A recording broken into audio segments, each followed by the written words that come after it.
ബിസ്മില്ലാഹിർ റഹ്മാനിർ റഹീം. അൽഹംദുലില്ലാ അല്ലദീ അല്ലമ ബിൽ ഖലം അല്ലമൽ ഇൻസാന മാ ലം യഅലം. പ്രിയപ്പെട്ട ദർസെ ഹദീസിലെ പഠിതാക്കളെ, അസ്സലാമു അലൈക്കും വറഹ്മത്തുള്ളാഹി വബറകാതുഹു. ഇന്ന് നമ്മൾ റിയാദുസ് സ്വാലിഹിലെ ഖുർആൻ പഠനത്തിൻ്റെ പ്രാധാന്യവുമായി ബന്ധപ്പെട്ടുള്ള ബാബിലെ ഒരു ഹദീസാണ് പഠിക്കാൻ ഉദ്ദേശിക്കുന്നത്. ഖല റസൂലുള്ളാഹി സ്വല്ലല്ലാഹു അലൈഹി വസല്ലം, അള്ളാഹുവിൻ്റെ റസൂല് പറഞ്ഞു, ഇഖ്റഉ അൽ ഖുർആന, ഖുർആൻ നിങ്ങൾ പാരായണം ചെയ്യുക. ഫ ഇന്നഹു, നിശ്ചയം അത്, യഅതി വരും, യൗമൽ ഖിയാമത്തി, ഖിയാമത്ത് നാളിൽ, ഷഫീഅൻ ലി അസ്ഹാബിഹി, അതിൻ്റെ ആളുകൾക്ക്, അതിൻ്റെ അഹ്ലുകാർ, അസ്ഹാബിന് ഷഫാഅത്ത് നടത്തിക്കൊണ്ട് പരലോകത്ത് യൗമൽ ഖിയാമയിൽ ഖുർആൻ അതിൻ്റെ ആളുകളുടെ അടുത്തേക്ക് വരും എന്ന് പറയുന്നു. അപ്പോൾ ഇഖ്റഉ, നിങ്ങൾ ഇഖ്റഉ അൽ ഖുർആന, ഖുർആൻ നിങ്ങൾ പാരായണം ചെയ്യുക. ഫ ഇന്നഹു യഅതി യൗമൽ ഖിയാമത്തി, നിശ്ചയം അത് യൗമൽ ഖിയാമയിൽ വരും, ഷഫീഅൻ ലി അസ്ഹാബിഹി, അതിൻ്റെ ആളുകൾക്ക് ഷഫാഅത്തുമായിട്ട്, ഇൻഷാ അല്ലാഹ്. ഇതാണ് ഹദീസ്. അപ്പോൾ ഈ ഹദീസ് കേൾക്കുമ്പോൾ നമ്മുടെ മനസ്സിലേക്ക് എന്താണ് വരുന്നത്? യഥാർത്ഥത്തിൽ റിയാദുസ് സ്വാലിഹിലെ ഓരോ ഹദീസും നമ്മുടെ ജീവിതത്തെ ചിട്ടപ്പെടുത്തുന്ന ഹദീസുകളാണ്, തർബിയത്തുമായി ബന്ധപ്പെട്ട ഹദീസുകളാണ്. അപ്പോൾ അതിൽ ഈ ഹദീസ്, ഓരോ ഹദീസ് കേൾക്കുമ്പോഴും ഓരോ ദിവസവും നമ്മുടെ ജീവിതത്തെ പുതുക്കിപ്പണയാൻ പറ്റുന്ന ഹദീസുകളാണ് നമ്മൾ പഠിച്ചുകൊണ്ടിരിക്കുന്നത്. ഖുർആനുമായി ബന്ധപ്പെട്ട് ഈ ഹദീസ് പഠിക്കുമ്പോൾ നമ്മുടെ മനസ്സിലേക്ക്, നിങ്ങളുടെ മനസ്സിൽ എന്താണ് തോന്നിയത്?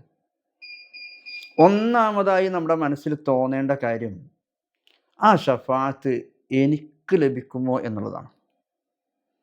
അതുപോലെ തന്നെ ആ ഷഫാഅത്ത്, ഖുർആനിൻ്റെ ആ ഷഫാഅത്ത് എൻ്റെ കുടുംബത്തിൽ ആർക്കൊക്കെ ലഭിക്കും എന്നതാണ്. അങ്ങനൊന്ന് തോന്നിയോ ഈ ഹദീസ് വായിച്ചപ്പോൾ? അതായത് നമ്മുടെ മനസ്സിൽ തോന്നേണ്ട കാര്യം അതാ. ഒരു വല്ലാത്തൊരാഗ്രഹം ജനിപ്പിക്കുന്ന ഒരു വർത്തമാനം റസൂൽ പറയാണ്. ആരാരും ഷഫാഅത്തിനില്ലാത്ത, ഉമ്മയും വാപ്പയൊന്നും നമുക്ക് വേണ്ടിയിട്ട് ഷഫാഅത്ത് പറയാത്തൊരു ദിവസം, എല്ലാവരും നഫ്സി നഫ്സി എന്ന് പറഞ്ഞ് ഓടിക്കൊണ്ടിരിക്കുന്ന ഒരു ദിവസം, ആ ദിവസം ഖുർആൻ വന്നിട്ട് നമുക്ക് വേണ്ടി ഷഫാഅത്ത് നടത്തും. അതിൻ്റെ ആളുകൾക്ക് വേണ്ടി, ഖുർആനെ പരിഗണിച്ചവർക്ക് ഷഫാഅത്ത് നൽകും. ഇത് പറയുമ്പോൾ നമ്മുടെ മനസ്സിലേക്ക് ഈ ഒരു ആഗ്രഹം കടന്നു വരുന്നുണ്ടോ എന്നുള്ളതാണ് ചോദിക്കുന്നത്. എങ്കിൽ മാത്രമേ നമ്മൾക്ക് നമ്മുടെ ജീവിതത്തെ ചിട്ടപ്പെടുത്തുവാനും മാറ്റം വരുത്തുവാനും സാധിക്കുകയുള്ളൂ എന്നുള്ളതാണ്. അപ്പോൾ ഒന്നത്. രണ്ടാമത്തെ കാര്യം, നമ്മുടെ ഖുർആൻ നമ്മുടെ കയ്യിൽ, ഈ ഹദീസ് പഠിച്ചതിന് ശേഷം ഖുർആൻ നമ്മുടെ കയ്യിലേക്ക് കിട്ടുമ്പോൾ, ആ ഖുർആൻ ഇങ്ങനെ പാരായണം ചെയ്യുമ്പോൾ, റബ്ബേ, ഇതെനിക്ക് വേണ്ടിയിട്ട് നാളെ ഷഫാഅത്ത് ചെയ്യുന്ന ഗ്രന്ഥമാണല്ലോ, ആരും ഷഫാഅത്ത് ചെയ്യാത്തൊരു നാളിൽ എനിക്ക് വേണ്ടി അള്ളാഹിനോട് ഷഫാഅത്ത് നടത്തുന്ന ഒരു ഗ്രന്ഥമാണല്ലോ റബ്ബേ എന്നുള്ള വല്ലാത്തൊരു സ്നേഹത്തോടു കൂടിയാണ് ആ ഖുർആനെ നമ്മൾ പരിഗണിക്കുക. അങ്ങനെ പരിഗണിക്കാൻ കഴിയുന്നുണ്ടോ? ഈ ഹദീസ് നമ്മൾ ഒരുപാട് തവണ വായിച്ചതാണ്, അതുകൊണ്ട് തന്നെ ഈ ഹദീസ് നമ്മൾ കേട്ടതാണ്. അപ്പോൾ ആ ഹദീസ് കേട്ടതും വായിച്ചതും ആയതുകൊണ്ട് തന്നെ നമുക്ക് ഖുർആൻ എടുക്കുമ്പോൾ ഈ ആഗ്രഹം, ഈ ഹദീസിൽ പറയുന്ന ഈ ആഗ്രഹം നമ്മുടെ മനസ്സിലേക്ക് കടന്നു വരാറുണ്ടോ എന്നുള്ളത്.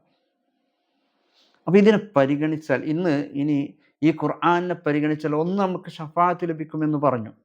ഇനി പരിഗണിച്ചു കഴിഞ്ഞാൽ നമുക്ക് എന്ത് ലഭിക്കും വേറെ എന്നുള്ളതാണ്. നമ്മളെല്ലാവരും മരണപ്പെട്ടു കഴിഞ്ഞാൽ നമ്മുടെ ജനാസ നമ്മുടെ ബന്ധുക്കൾ ഖബറിലേക്ക് ഇറക്കി വെക്കും. അങ്ങനെ ഖബറിലേക്ക് ഇറക്കി വെച്ച് കഴിഞ്ഞാൽ മലക്കുകൾ വരും. മലക്കുകൾ വന്നിട്ട് ചോദ്യം ചോദിക്കും. ആ ചോദ്യങ്ങളിൽ വളരെ പ്രധാനപ്പെട്ട, സുപ്രധാനമായിട്ടുള്ള ഒരു ചോദ്യം എന്ന് പറയുന്നത്, അത് നിന്റെ ഗ്രന്ഥം ഏതാണ് എന്നുള്ളതാണ്. എന്താണ് ഉത്തരം പറയാം? നിന്റെ ഗ്രന്ഥത്തിൻ്റെ പേരെന്ത് എന്ന് ചോദിച്ചു കഴിഞ്ഞാൽ ഉത്തരം പറയുവാൻ നമുക്ക് എല്ലാവർക്കും കഴിയും. നിന്റെ ഗ്രന്ഥത്തിൻ്റെ പേരെന്ത്? ഖുർആനാണെന്ന് പറയാം.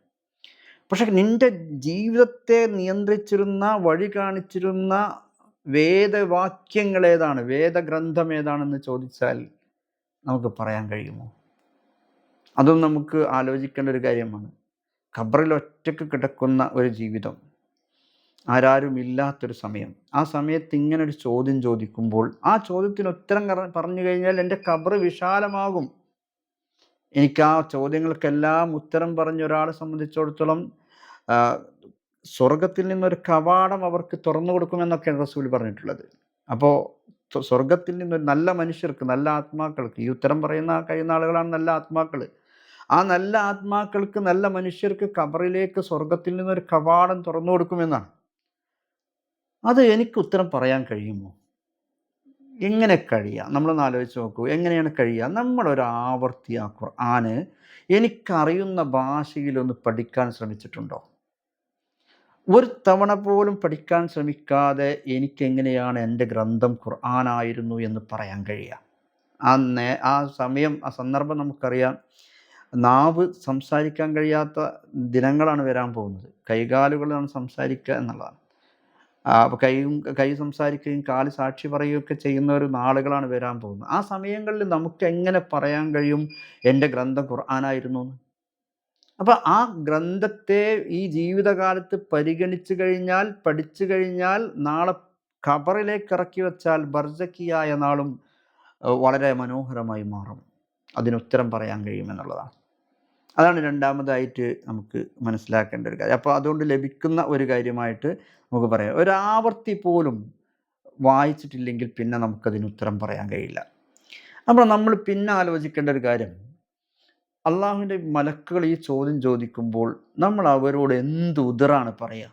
അവർ ചോദ്യത്തിന് ഉത്തരം കിട്ടിയില്ലെങ്കിൽ ഒരു ഉദർ പറയണമല്ലോ, കാരണം പറയണമല്ലോ. എന്ത് കാരണമാണ് പറയുക? ഒരു കാരണം, എനിക്ക് അറബി അറിയില്ലായിരുന്നു എന്നുള്ളതാണ്. അറബി അറിയില്ലായിരുന്നു, അതുകൊണ്ട് ഞാൻ ഖുർആൻ പഠിച്ചിട്ടില്ല. യഥാർത്ഥത്തിൽ ഇത് പറയാൻ പറ്റുന്നൊരു കാലമാണോ ഇത്? നിങ്ങൾ ആലോചിച്ച് നോക്കൂ.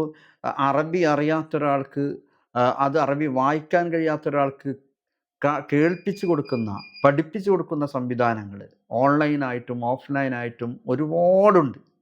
വായിക്കാൻ കഴിയുന്നവർക്ക് വായിക്കാനുള്ള പുസ്തകങ്ങൾ ഒരുപാടുണ്ട്, വിശദീകരണമുള്ള ഒരുപാട് ഗ്രന്ഥങ്ങളുണ്ട്, തഫ്സീറുകളുണ്ട്.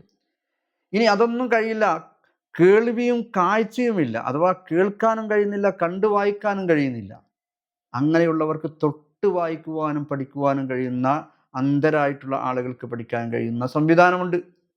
അപ്പം ഇതൊക്കെ ഉണ്ടായിട്ടും എനിക്ക് പഠിച്ചില്ല എന്നുള്ള ഒരു ഉദർ പോലും പറയാൻ പറ്റാത്തൊരു കാലത്താണ് നമ്മൾ ജീവിച്ചു കൊണ്ടിരിക്കുന്നത് എന്നർത്ഥം.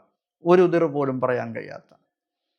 അവിടെയാണ് നമ്മൾ മനസ്സിലാക്കേണ്ടത്, ഈ പരിഗണിക്കാതിരുന്നാൽ നാളെ ചോദ്യം ചോദിക്കുമ്പോൾ ഉത്തരം പറയാൻ കഴിയില്ല. അപ്പോൾ നിങ്ങൾ ആ ഒരു കാര്യം അറിയുമ്പോൾ നമ്മൾ മനസ്സിലേക്ക് വരേണ്ടത്, എനിക്ക് ഉത്തരം പറയാൻ കഴിയുമോ എന്നുള്ളതാണ്. ആ ആലോചനയാണ് വരേണ്ടത്. ആ ആലോചനയാണ് എൻ്റെ ജീവിതത്തെ ചിട്ടപ്പെടുത്തുക എന്നുള്ളതാണ്. ആ ആലോചന എൻ്റെ ജീവിതത്തെ ചിട്ടപ്പെടുത്തും എന്നുള്ളതാണ്. അപ്പോൾ ആ ആലോചന വന്നിട്ടുണ്ടോ എന്നുള്ളത് നമ്മളൊന്ന് പരിശോധിക്കുക. ഈ ഹദീസ് പഠിക്കുമ്പോൾ അതാണ് നമ്മുടെ മനസ്സിൽ വരേണ്ട വേറൊരു കാര്യം. മറ്റൊന്ന്, എന്ത് ലഭിക്കും ഈ ഖുർആനുമായി പരിഗണിച്ചു കഴിഞ്ഞാൽ എന്ത് ലഭിക്കും എന്നുള്ളതാണ്. ഞാൻ ഏറ്റവും ഇഷ്ടത്തോടു കൂടി ഒരുപാട് ആവർത്തിച്ച് വായിച്ചൊരു ഹദീസ് ഉണ്ട്. ആ ഹദീസ് നമുക്കറിയാം. റസൂലുള്ളാഹി സ്വല്ലല്ലാഹു അലൈഹി വസല്ലം പറഞ്ഞു, ഇന്ന ലില്ലാഹി അഹ്ലീന മിനന്നാസ്, ഇന്ന ലില്ലാഹി അഹ്ലീന, ജനങ്ങളുടെ കൂട്ടത്തിൽ അള്ളാഹുവിന് കുടുംബക്കാരുണ്ട്, അള്ളാഹുവിന് ബന്ധുക്കളുണ്ട്, അഹിലുകാരുണ്ട്. സഹാബിമാർ ചോദിക്കുന്നുണ്ട്, മൻ ഹും യാ റസൂലല്ലാഹ്, അള്ളാഹുവിൻ്റെ റസൂലെ ആരാണ് ആ കൂട്ടർ? ആരാണ് റസൂലെ ആ കൂട്ടർ എന്ന് റസൂലിനോട് സഹാബിമാർ ചോദിക്കുമ്പോൾ റസൂൽ പഠിപ്പിച്ചു കൊടുക്കുന്നുണ്ട്, അഹ്ലുൽ ഖുർആൻ, അവർ അഹ്ലുൽ ഖുർആനുകാരാണ്, ഖുർആനിൻ്റെ അഹ്ലുകാരാണ്. അപ്പോൾ ആ അഹ്ലുകാരാകുവാൻ എനിക്ക് കഴിഞ്ഞു. അള്ളാഹുവിൻ്റെ അടുത്ത് ചെല്ലുമ്പോൾ അള്ളാഹുവിൻ്റെ ഏറ്റവും അടുത്ത ആളുകളാകുവാൻ, കുടുംബക്കാരാകുവാൻ എനിക്ക് കഴിഞ്ഞിട്ടുണ്ടോ എന്നുള്ളതാണ്. അത് കഴിയണമെങ്കിൽ ഖുർആൻ്റെ അഹ്ലുകാരാകണം. ഖുർആനായിരിക്കണം അവരെ നിയന്ത്രിക്കുന്നതും കൊണ്ടു നടക്കുന്നതും മുന്നോട്ട് കൊണ്ടുപോകുന്നതും ഒക്കെ ആ വെളിച്ചത്തിലായിരിക്കണം. അപ്പോൾ ആ ഖുർആൻ പഠിക്കണം ആദ്യം, എങ്കിലേ നമുക്ക് അതിനെ മുന്നോട്ട് കൊണ്ടുപോകാൻ പറ്റും. പിന്നെന്താ ലഭിക്കുക? റസൂൽ പഠിപ്പിച്ചു തന്നല്ലോ, ഖൈറുക്കും മൻ തഅല്ലമൽ ഖുർആന വഅല്ലമഹു, നിങ്ങളിൽ ഖുർആൻ പഠിക്കുന്നവരാണ് ഏറ്റവും ഉത്തമൻ ഇഹലോകത്തും പരലോകത്തും. അപ്പോൾ നമ്മൾ ഉത്തമനാകും എന്നുള്ളതാണ്, ഏറ്റവും ശ്രേഷ്ഠനായ മനുഷ്യനാകും നമ്മൾ എന്നുള്ളതാണ്. അപ്പോൾ ഖുർആൻ്റെ പ്രത്യേകതകളൊന്നും ഞാൻ പറയുന്നില്ല, പക്ഷേ ഖുർആന് എൻ്റെ ജീവിതത്തിലേക്ക് ഇറക്കി വെച്ചാൽ, എൻ്റെ ഹൃദയത്തിലേക്ക് ഇറക്കി വെച്ചാൽ ഞാൻ ഈ ഭൂമിയിൽ മറ്റെല്ലാറ്റിനേക്കാളും ശ്രേഷ്ഠനായി മാറും എന്നുള്ളതാണ്. അങ്ങനെ ശ്രേഷ്ഠനായി മാറുവാൻ നമുക്ക് ഖുർആൻ നമ്മുടെ ഹൃദയത്തിലുണ്ടാകണം. എങ്കിൽ മാത്രമേ നമുക്ക് ശ്രേഷ്ഠത ലഭിക്കുകയുള്ളൂ എന്നുള്ളത്. ഇനി നമ്മൾ അതിനെ പരിഗണിക്കാൻ കഴിഞ്ഞില്ല, ഈ ഭൂമിയിൽ നമ്മൾ പരിഗണിക്കാൻ കഴിയാതെയാണ് മരണം. ഒരാവർത്തി പോലും അത് വായിച്ചു നോക്കാൻ പോലും കഴിയാതെയാണ്, അതിൻ്റെ അർത്ഥം പഠിച്ചു നോക്കാൻ കഴിയാതെയാണ്, ശ്രമിക്കാതെയാണ് നമ്മൾ മരണപ്പെടുന്നതെങ്കിൽ എന്തായിരിക്കും അവസ്ഥ? റസൂലുള്ളാഹി സ്വല്ലല്ലാഹു അലൈഹി എല്ലാ പ്രവാചകന്മാർക്കും ഉത്തരം കിട്ടുന്ന ഒരു ഒരു ഒരു ഒരു പ്രാർത്ഥനയുണ്ട്. അവർ പല പ്രവാചകന്മാരും ഈ ഭൂമിയിൽ വെച്ച് തന്നെ അത് ചോദിച്ചിട്ടുണ്ട്. എന്നാൽ റസൂലുള്ളാഹി സ്വല്ലല്ലാഹു അലൈഹി വസല്ലം പരലോകത്തേക്ക് മാറ്റിവെച്ചിരിക്കുകയാണ്. ആർക്ക് വേണ്ടി? തൻ്റെ ഉമ്മത്തിന് വേണ്ടി മാറ്റിവെച്ചിരിക്കുകയാണ്. അപ്പോൾ റസൂല് അവിടെ പരലോകത്ത് ഉമ്മത്തി ഉമ്മത്തി ഉമ്മത്തി എന്ന് പറഞ്ഞിട്ട് ഇങ്ങനെ അള്ളാഹിനോട് പറയുന്നുണ്ടാവും, എൻ്റെ ഉമ്മത്തിനൊന്ന് പരിഗണിക്കുക, എൻ്റെ ഉമ്മത്തിനൊന്ന് പരിഗണിക്കുക എന്ന് പറയുന്നുണ്ടാവും. അവിടെ ഒരു വിഭാഗത്തെ അള്ളാഹുവിൻ്റെ റസൂല് തീരെ പരിഗണിക്കില്ല, പൂർണ്ണമായി അവഗണിക്കും. ആരാണ് ആ വിഭാഗം? ഖുർആനെ ഈ ഭൂമിയിൽ ജീവിതകാലത്ത് അവഗണിച്ച ആളുകളെയാണ് അള്ളാഹുവിൻ്റെ റസൂല് പാടെ അവഗണിക്കുക. അള്ളാഹുവിൻ്റെ റസൂലിൻ്റെ ആ പ്രാർത്ഥനയിൽ നമ്മൾ ഉണ്ടാകുമോ? ഈ ഹദീസ് വായിക്കുമ്പോൾ അതുകൂടിയാണ് മനസ്സിലേക്ക് വരേണ്ടത്. അവിടെ ശുപാർശ, അള്ളാഹുവിൻ്റെ റസൂലിൻ്റെ ശുപാർശ ഉണ്ടല്ലോ, ആ ശുപാർശ എനിക്ക് ലഭിക്കുമോ? അത് ലഭിക്കാത്തൊരു വിഭാഗം ഖുർആനെ അവഗണിച്ചവരാണ്. അവർക്ക് അള്ളാഹുവിൻ്റെ റസൂൽ അത് പരിഗണിക്കുക പോലുമില്ല എന്നുള്ളതാണ്. അപ്പോൾ ഇനി ഈ 3-4 കാര്യങ്ങളാണ് ഞാൻ ഈ ഹദീസുമായി ബന്ധപ്പെട്ടുകൊണ്ട് പറഞ്ഞിട്ടുള്ളത്. ഇനി എങ്ങനെയാണ് നമുക്ക് ആ പരിഗണന, ഈ പറയുന്ന പരിഗണനയൊക്കെ ലഭിക്കുക, അല്ലെങ്കിൽ ഈ പറയുന്ന ഗുണങ്ങളൊക്കെ നമുക്ക് ലഭിക്കുക?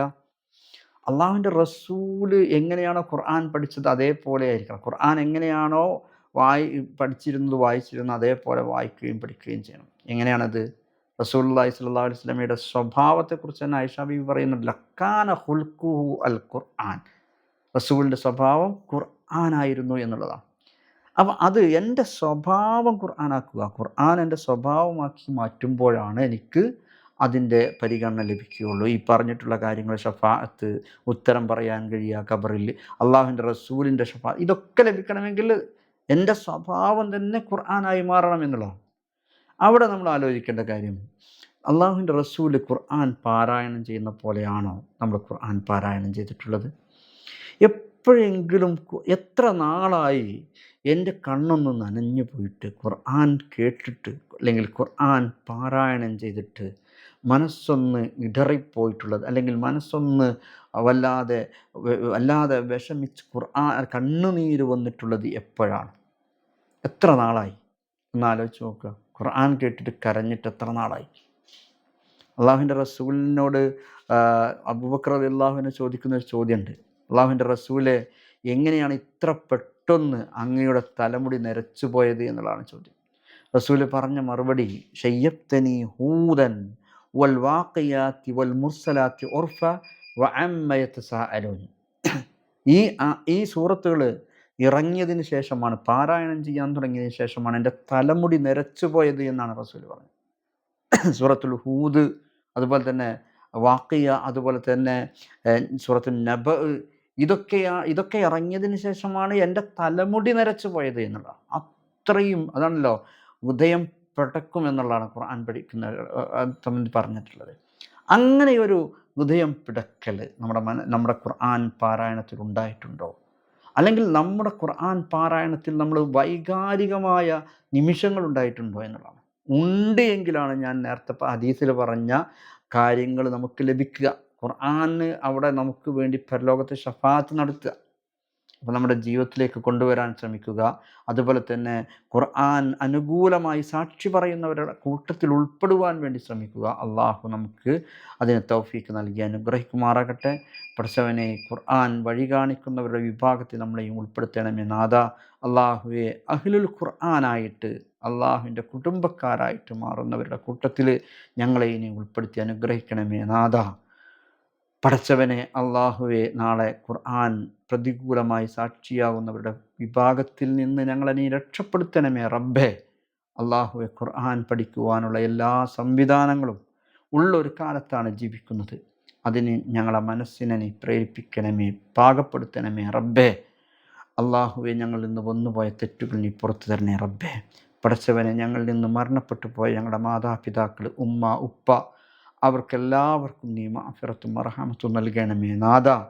അള്ളാഹുവെ, നല്ല റസൂലുള്ളാഹി സ്വല്ലല്ലാഹു അലൈഹി വസല്ലം നല്ലൊരു വാഗ്ദാനം നൽകിയിട്ടുണ്ട്. നല്ല ആത്മാക്കൾക്ക് ഖബറിലേക്ക് സ്വർഗത്തിൽ നിന്നുള്ളൊരു കവാടം തുറന്നു തരുമെന്ന്. റബ്ബേ, അങ്ങനെ ഞങ്ങളിൽ നിന്ന് മരണപ്പെട്ടു പോയ ഉമ്മ, ഉപ്പ, അവിടെയൊക്കെ ഖബറുകളിലേക്ക് സ്വർഗത്തിൽ നിന്നൊരു കവാടം നീ തുറന്നു തരണേ നാഥ.